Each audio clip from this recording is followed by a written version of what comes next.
हसन बसरी के पास बगदाद का खलीफा पहुंचा। उसने कहा मुझे ज्ञान लेना है यार, मेरे पास सब कुछ है दुनिया का, मैं तब भी रोता रहता हूं और तुम्हारे पास कुछ भी नहीं है, तुम नाचते रहते हो, मुझे यह कला सीखनी है। बोला सिखा देंगे, हमें कौन सी दिक्कत, सिखा देंगे। बोला कल आना, कल सुबह आओ 6 बजे। हसन बसरी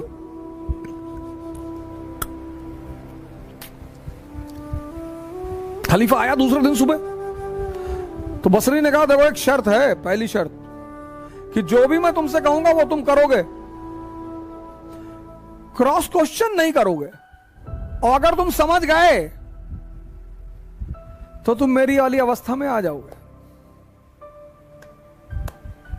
और उसने कहा ठीक है बताओ क्या करना है।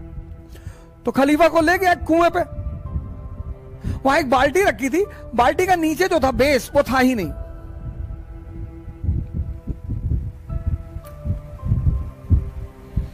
बोला ऐसा करो, पानी भरो इसमें और खेत तक पहुंचाओ।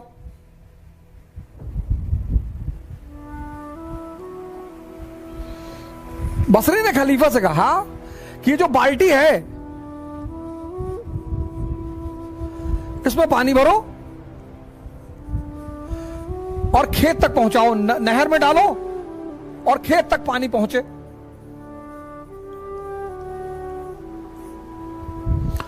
खलीफे ने कहा यार ये तो पागल आदमी है, इसमें भैया पानी कैसे भरेगा। लेकिन अब चूंकि शर्त का मामला था तो खलीफा ने पानी भरना शुरू किया। वो बाल्टी ऊपर आए ही ना, सारा पानी नीचे ही निकल जाए।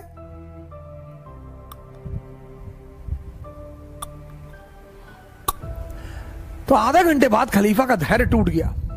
उसने कहा भैया माफ करो भैया, हमसे ना ये सब, ये बाल्टी भरेगी नहीं, पागलपन वाली बात कर रहे हो। बोले बेटा यही तो कह रहा हूं, तुम्हारा मन जो है इस बिन पेंदी के बाल्टी की तरह है,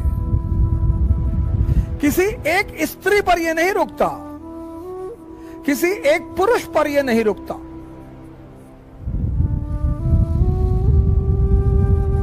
इसका मन जब बस चले तो पूरे दुनिया की स्त्रियों से विवाह कर ले, लेकिन डरता है कि पीटेंगे लोग, तो बड़ी आदर्शमयी बातें करता है यार। दूसरे की स्त्री को नहीं देखना चाहिए और खुद आंख फाड़ के देख रहे हैं।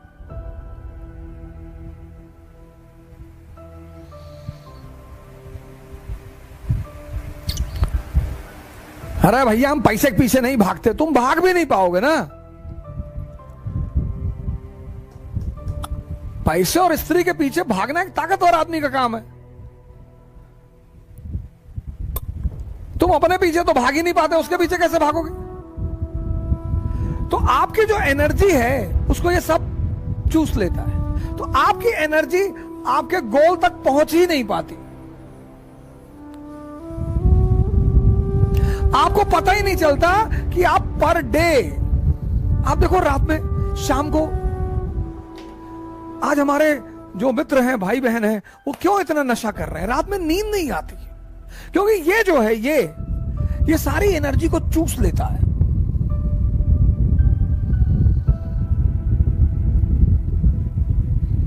सारी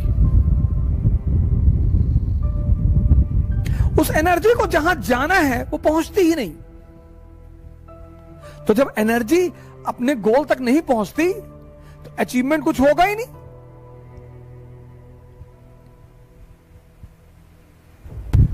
अब इस अंधेरे से तुम्हें कौन निकालेगा? गुरु।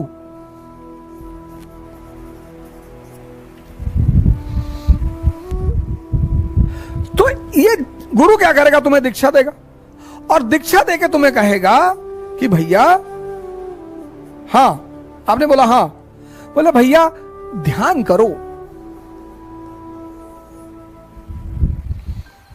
ध्यान के चरण, ये दूसरा बड़ा महत्वपूर्ण पहलू, फेसेस, पहला फेस यही इंपॉर्टेंट है सर, मन को समझना या देखना।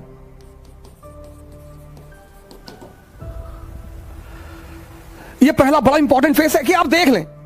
आपने अलार्म लगाया सुबह 4 बजे का और शाम को आप एकदम ताव में है कि बस कल 4 बजे कुछ भी हो जाए, खत्म सारी नाटकबाजी। और रात में आप एकदम ताव में है कि कुछ नहीं, कल चाहे जान देना पड़े लेकिन सुबह उठना है। अलार्म लगाया आपने, सुबह 4 बजे अलार्म बजा।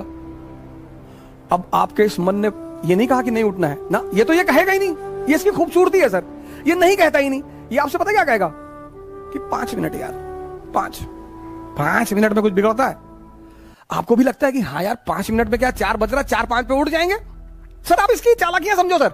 और आपने आंख बंद कर ली, और जैसे ही आपने आंख बंद की, अगली बार जो आपकी नींद खुली तो 8:30 सुबह बज रहे थे। मजा तब आएगा सर, तभी आपको जलील करेगा कि देखो तुम उठ ही नहीं पा रहे हो, तुमसे कुछ। और पूरा दिन आपका भारी रहेगा, आपको पता नहीं चलेगा, क्योंकि ये जलील कर रहे हैं ना अंदर से। आप उखड़े हुए हैं, पूरे दिन पढ़ाई नहीं हो पा रही। अब अगर वहीं पर ही आपसे कहते कि चलो यार आज कोई बात नहीं, कल कर लेंगे, ना ना, जलील करेगा ये आपको। पूरा दिन आप डिस्टर्ब रहेंगे।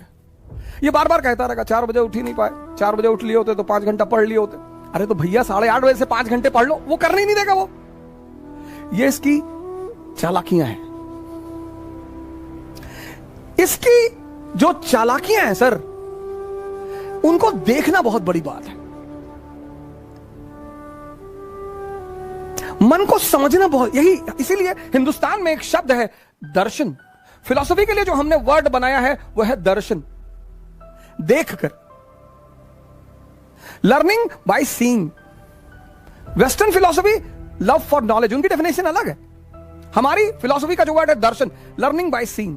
बुद्ध ने किसी यूनिवर्सिटी में नहीं सीखा स्पिरिचुअलिज्म, देखा। क्या देखा? एक ओल्ड मैन को देखा, एक डेड बॉडी को देखा, एक बीमार आदमी को देखा और एक सन्यासी को देखा। वहां से क्यूरियोसिटी पैदा हुई। हमारी तो एजुकेशन पॉलिसी ने हमारी क्यूरियोसिटी को तो मार ही डाला। दर्शन। अगर आप मन की इन छोटी छोटी चालाकियों को पकड़ने लगे सर, छोटी छोटी,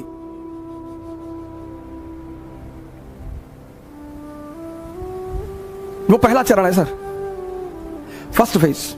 और एग्जाम्पल देगा कि अभी 21 साल उम्र है, अभी तो हम पापा भी कह रहे थे अभी कोई ज्यादा जरूरी नहीं है, अभी तो 21 ईयर एज है, अगली बार दे लेंगे।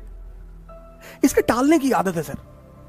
ये जो पहला फेस है इसका, वो बड़ा क्रूशियल है, क्योंकि उस माइनोट चीजों को पकड़ना, आप उनके प्रभाव में आ जाएंगे सर। वो 30 साल पुराना मन है, याद रखिएगा, और आप एकदम नए हैं। ये पहला फेस होता है सर। हर अच्छी चीज को कल पे टाल देगा, हर। आप ट्राई करके देख लो। योगा करना है कल से, कल सुबह उठेंगे, ये नहीं 11 बजे उठे तो चलो 11 बजे ही करेंगे, 12 बजे उठे 12 बजे करेंगे, 1 बजे उठे 1 बजे करेंगे। नहीं, तुरंत कह देता अब तो 1 बज गया, दोपहर हो गया, दोपहर में ऑक्सीजन लेवल कम होता है, साइंस कहती है, तो चलो कोई बात नहीं, अब कल से कर लेंगे। ये मना तो करेगा नहीं सर। इसकी सबसे प्यारी बात है, ये किसी भी काम को मना नहीं कर, आपकी किसी बात को मना नहीं करेगा, पर करने भी नहीं देगा।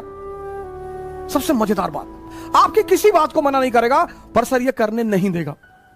यही इसकी ब्यूटी है सर। और वो जब आप पकड़ लेते हैं, बस पहले चरण आपका पूरा हो जाता है। जहां आपने उस बात को पकड़ा कि अरे यार ये तो 15 दिन से मुझे सुबह उठने ही नहीं दे रहा, और सर ये रिपीट करेगा। दूसरे दिन शाम को भी आप कहेंगे कि कल तो उठना ही है। हाँ कहेगा, बिल्कुल एकदम उठना है, और 3:50 पे उठना है। फिर सुबह वही नाटक कर देगा। यह पहला चरण है, बड़ा क्रूशियल चरण है, बड़ा प्यारा चरण है सर, इसकी चालाकियों को पकड़ना सर। अब दूसरा चरण बड़ा इंपॉर्टेंट फेस है सर। ये इंपॉर्टेंट है, ये और इंपॉर्टेंट है सर। ये फेस तो बहुत लोगों को तो समझ में नहीं आता, खुद ही से जान ही नहीं पाते लड़ाई किससे हो रही है। उस फ्रस्ट्रेशन को वो दूसरे के ऊपर उतारते हैं। सर इस दुनिया में हर आदमी अचीवमेंट चाहता है सर, आइडेंटिटी चाहता है हर आदमी, लेकिन जब वो अपनी ऊर्जा को लगा नहीं पाता तो फ्रस्ट्रेशन आती है, डिप्रेशन आता है। मां बाप से झगड़ा कर लेगा, भाई बहन से झगड़ा कर लेगा, दोस्तों से झगड़ा कर लेगा, टीचरों, मतलब लग जाएगा कि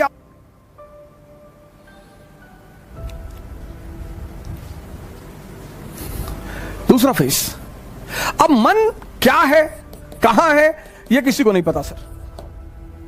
जब आप आंख बंद करते हैं ना, थॉट आती है कहां से, ये किसी को नहीं पता सर। हमको लगता है यहीं कहीं से आ रही है, पर स्पेसिफिकली कहां से, जैसे लीवर से क्या निकल रहा है हमें पता है, किडनी से क्या हो रहा है हमें पता है, हार्ट से क्या हो रहा है हमें पता है, लेकिन विचार कहां से आ रहे हैं? अब आप कमरे में बैठे बैठे बैठे पढ़ रहे और विचार आ गया कि यार हवाई जहाज गिर गया बिल्डिंग पे, मर गए। अब आप बेचैन हो गए, बाहर निकल आए, बस आ गया थॉट, आ गया, आपको पता ही नहीं चला, थॉट आ गया। ये मन कहां है ये नहीं पता।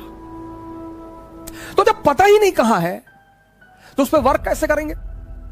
ये बहुत बड़ा challenge. When you don't know what is mind and where is mind and from where thoughts are coming, how you will work on it? ये दूसरी बहुत बड़ी समस्या साधकों के सामने। पता ही नहीं विचार कहां से आ रहे हैं, बस आते हैं, बस आते हैं। और बहुत बड़ी बात, सब बहुत बड़ी बात, मन के कुछ अगर आप पहलू देखें माइंड के, एक तो पता नहीं विचार कहां से आते हैं, और विचार ऐसे आएंगे जैसे आपसे मैंने 1000 रुपए ले रखा है, आप मुझे फोन मिला रहे हैं, मैं नहीं उठा रहा हूं, तो ये विचार नहीं आएगा कि बेचारे का फोन खो गया होगा ना, विचार ये आएगा कि देखो पैसा लिए फोन नहीं उठा रहा है। विचार ये भी तो आ सकता है कि बेचारे का फोन खो गया होगा, कोई बात नहीं, 2 बार के बाद नहीं मिलाएंगे। और अगर ये आ जाए, दोनों विचार हैं, मैं आपका 1000 रुपए लिया हूं, आप मुझे फोन कर रहे हैं और मैं नहीं उठा रहा हूं, तो अब 2 विचार आ सकते हैं, एक कि बेचारे का फोन खो गया होगा। अब अगर विचार ये आ जाए तो आप रिलैक्स रहेंगे, लेकिन अगर विचार ये आ गया कि देखो पैसा लिए जानबूझ के नहीं उठा रहा है, तो आप फ्रस्ट्रेट हो जाएंगे। दोनों विचार, एक विचार आपको शांति दे रहा है और दूसरा विचार आपको अशांति दे रहा है, और ये हर केस में होगा सर, हर जगह होगा, हर जगह लाइफ के हर फेस में ये 2 विचार उठेंगे। अब आप अगर ध्यानी हैं तो आप पॉजिटिव विचार पकड़ेंगे। ये ध्यान का सबसे बड़ा रोल है सर।